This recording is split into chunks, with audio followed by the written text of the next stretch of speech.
mula po sa probinsya ng Negros Oriental. 2 pirasong single antenna na ito po ay bala-bala.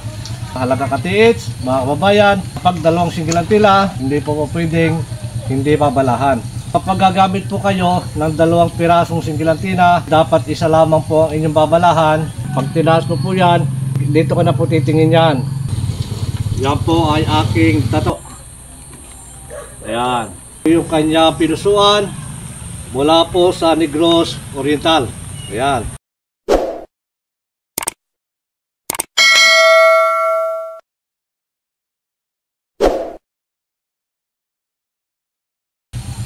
Isang mapagpalang araw at magandang buhay po sa ating mga kababayan, sa ating po mga katiits. Demo pa rin po ng long range locator, single antenna, ang pinusuan po ng ating isang katiits mula po sa probinsya ng Negros Oriental. Ito po katiits yung pinusuan, 2 pirasong single antenna na ito po ay bala-bala. Kung ano po yung ating ibabala, yun po ang ilulukit o hahanapin ng ating pong single antenna. Yan, mahalaga katiits, mga kababayan, na kapag 2 single antenna o ano pa mga klaseng locator na manual ay kailangan po yung balahan. Hindi po pwedeng hindi babalahan. So ito po mga kababayan, mga katiits, dito mo po siya babalahan. At meron po tayong ibabala dito mga katiits. Ito po yung ating balang 24 carats na ring. Yan, nasa kung gagamitin bala dito po sa ating single antenna. So kapag gagamit po kayo ng 2 pirasong single antenna, ay dapat isa lamang po ang inyong babalahan, hindi po 2. Kailangan isa lang po yan. At kung kanan ka, sa kanan mo pa rin po yan ilalagay. So mahalaga pa rin katiits, mga kababayan, na ito po ating antenna, saan man tayo magpunta, o malapit man o malayo sa ating po ilulukit, napakahalaga pa rin po na kailangan yung dulo ng antenna ay ipapahid po natin sa lupa bilang pagpapalakas po yan ng frequency at mabilis po niyang makakabisado, mailulukit, maituturo po yung ating hinahanap. So magkaroon lang po ng konting lupa yan sa dulo, mahalaga na po yan para sa ating isang locator. So ganito pa rin, ito pa rin po yung aking ilulocate. Ito po yung necklace na 14 carats. Ayan, meron po tayong 14 carats na necklace na ito po yung aking ilulocate gamit po ang single antenna na may bala po siyang 24 carats na gold. So ito mga kababayan, ito po yung aking ilulocate. At sa pamamagitan pa rin po ng ating single antenna, kailangan kapag itinaas po natin ito ay dapat sabay po siya tamang taas at hayaan na po natin na siya po ay magturo at hilahin po ng aura ng gold. Kaya mahalaga pa rin yung katiits, yung pagsabay po ng pagtaas dyan. Ganoon na rin po sa paghawak, dapat yan po ay balanse at hindi po tagilid. Yan, kapag tagilid po yan ay hahampas po yan o biglang babalik po kung saan man direksyon. So dapat yung pagtaas po natin, napakahalaga po yan, tamang taas. At hayaan na po natin, pakiramdaman nyo po itong dulo. Kapag maglulukit kayo katiits, pag tinaas mo po yan, dito ka na po titingin yan.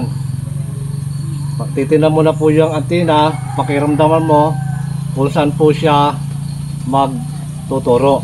So ito mga kababayan, mga katiits, ganito pa rin po yung ating paggamit. Sanayin nyo po na dapat 2 kamay po yung inyong itataas, kapit po ang 2 single antenna at pakiramdaman po mabuti ito pong paggalaw ng single antenna. So ang distansya po niyan, kailangan po yan ay nasa 1 feet mahigit o 1 feet kalahati hanggang 2 at nakabase po yan dito sa ating lapad. Ayan, nakaganyan po yan dito po sa tagiliran. At yan po ay magbibigay ng magandang pagturo o frequency ng ating pong single antenna. Ganito katiis, wala pa rin sa baba. Ayan. Doon na po siya nagtuturo. Sa unang turo po niya mga kababayan, medyo yan po ay hindi agad siya mabilis. So kapag nakapagturo po siya ng pangalawa hanggang pangatlo, doon na po yan, nakabisado niyo na po yung kanyang inilulukit kung saan po banda. So kumaganyan mga kababayan, ganyan po yan. Yan, doon agad po siya nagtuturo. Ayan, hanggang sa yan po ay kakabuo na po ng frequency at nabilis na po niyang nakabisado yung area, yung atin pong hinahanap. So ganito pa rin, pagtaas, ayan, baba, taas. Yan, ganyan na po yung pagturo ng ating dalawang single antenna na paghanap kung saan po yung ating inilulukit. So ganito pa rin, mula sa baba, yan, ganyan po yan. Ayan. At ito po ay medyo tungo ng kaunti kapag ginagamit mo siya. Hindi po siya nakatingala, dapat tungo po siya. 45 degrees po dito, ito pong ating single antenna, kailangan po siya itungo ng kaunti. Kung pantay po yan, tutungo mo lang siya ng kaunti. Nandun po yung kanyang balanse. So mga kababayan, mga katiits, ganyan.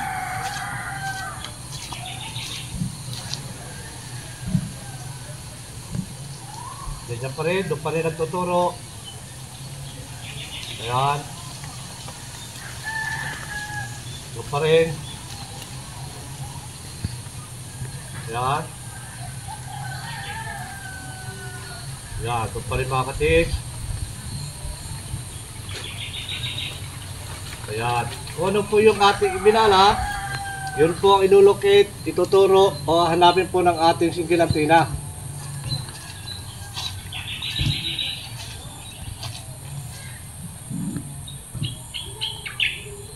Ayan.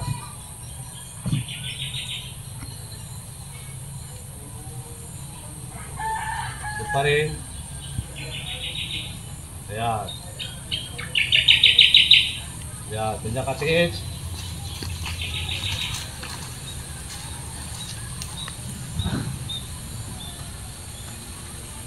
Doon pa rin siya. Ayan. Ayan, sabay po yan. Pagsikapan nyo po mga kababayan na yung pagtaas po natin, ayan, ay dapat po lagi siya magsasabay. At kapag itinaas nyo na po yan, pundo, pakiramdaman nyo na po yung kanyang antenna. Titingin po kayo sa antenna. Ayan, ganyan po yan. Ayan, ganyan po yung paglocate ng ating pong dalawang single antenna. Ito po mga kababayan ay pang long distance, pang malayuan, na kahit gano'n po yung kalayo, abutin man ng 800 meters, 1,000. Kung wala naman po sa area natin yung ating nalulukit at malayo, hanggang dun po yung kaya niyang abutin. Nakabase po yan sa kung ano po yung ating ibabala sa ating pong single antenna.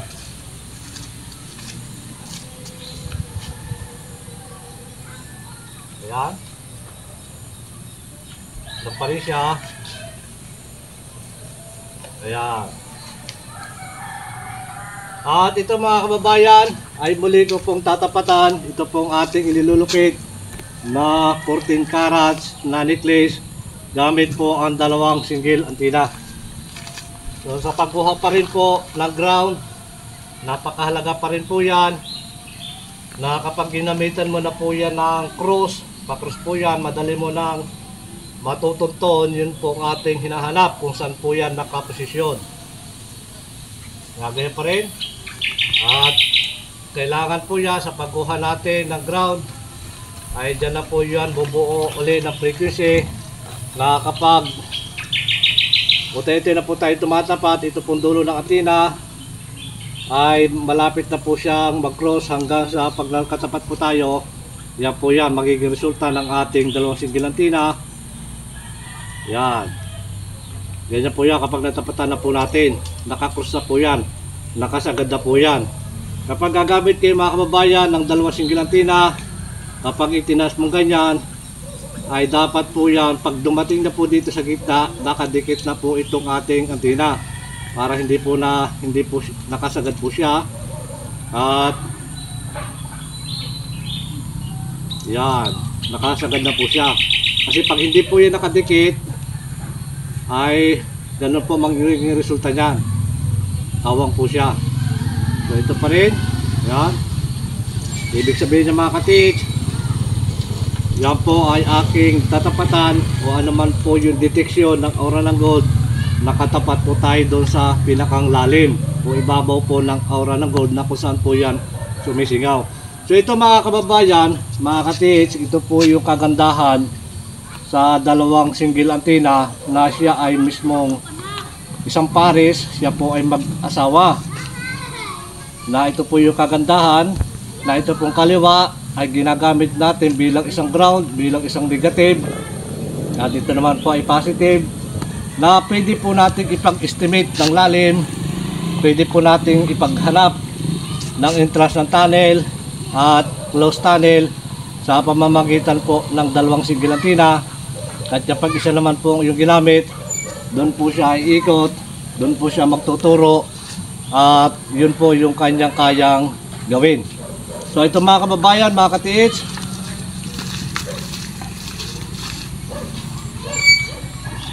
ito pa rin, dito po yung may bala sa ating single antena, ganyan pa rin po yung gagawin. Ayan, yan, doon na po yan nagtuturo. Hayaan nyo lang mga ka-TH na hilahin po ng aura ng gold. Yan, ito pong ating single antena. Ayan, gano'n ang pakiramdaman nyo po kapag itinaas nyo, doon kayo titingin sa pinakang antena. At ito po ay kalkulado na ninyo yung balanse, hindi po tagilid yung ating pagkakahawak.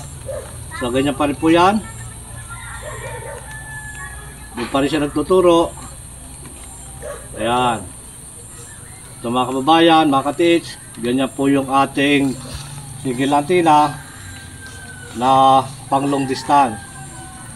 Ayan, ito po yung kaibahan na kapag isa lang na single antena at wala siyang kaasawa, ito po yung magiging resulta na ipakikita ko po sa inyo. Ganito po yung magturo. Yan, ganun po siya kabilis.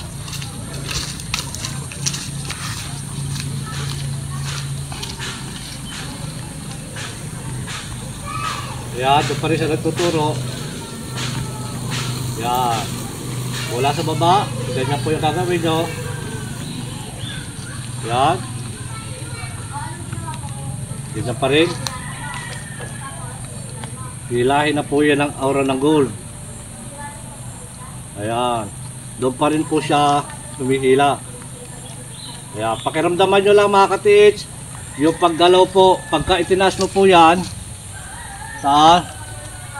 Ayan, pakiramdaman nyo po, sadya po talagang hinihila ng aura ng gold dito pong ating antena.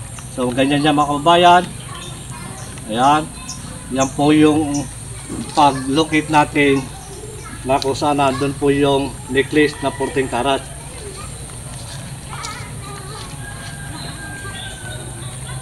Ayan, yan pa rin. So ito po mga kababayan, mga ka-TH, kapag dito po yung detection at meron din po doon, so ang magiging resulta po ng ating single antena kapag inilukit po din dito po yung detection, meron din dyan at meron din po doon. So dito po yung detection nya, kapag itinas mo yung ka-TH, yan, ito po yung kung alin po yung una na sumisingaw na nasasagap po ng ating antena na aura ng gold, doon po una siya pupunta.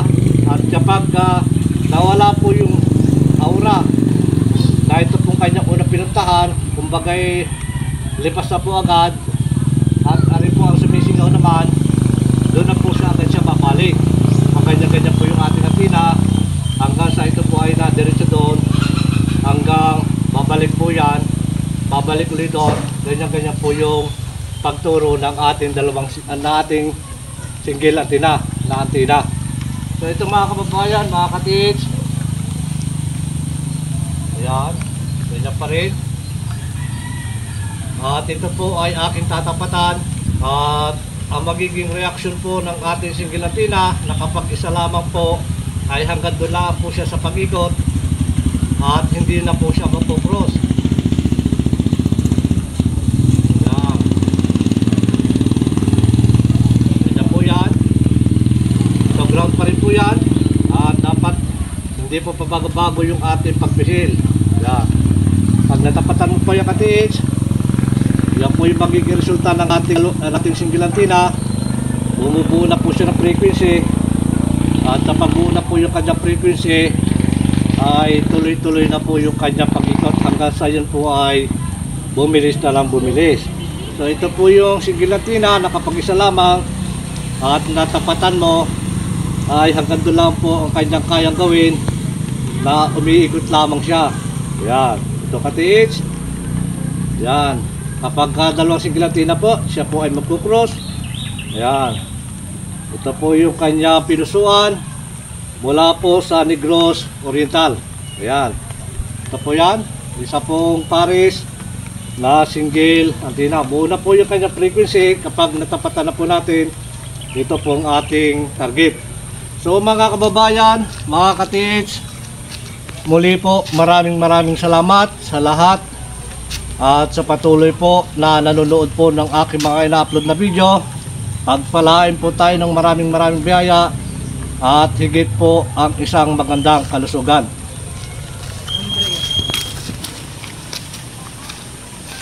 At ito po yung pinusuan ng ating isang katiits mula po sa probinsya ng Negros Oriental. Isang pares na single antenna, pang long distance, pang malayuan. At kung ano po yung ibabala, yun po ang ilulukit ng ating dalawang single antenna. So mga kababayan, huwag po ninyong gagawin na magbabala po kayo dito sa isa ng gold at dito naman po ay silver, tapos sabay nyo silang gagamitin. Hindi po pwede yun mga kababayan. Dapat lamang po ang gagawin ninyo ay isang bala lamang po yan. Kung meron kang silver o diamond at saka gold, ay isa lamang po doon ang iyong ilalagay na bala. At yung pong dalawa ay hindi po pwedeng ilagay o isabay po sa paggamit natin. Kailangan isa lamang po ang ating ibabala. Pagkatapos natin magamit, tanggalin mo yung bala at palitan mo po na kung anong gusto mong hanapin. So mga kababayan, mga katiits, muli po maraming salamat sa inyong lahat. Hanggang sa muli po.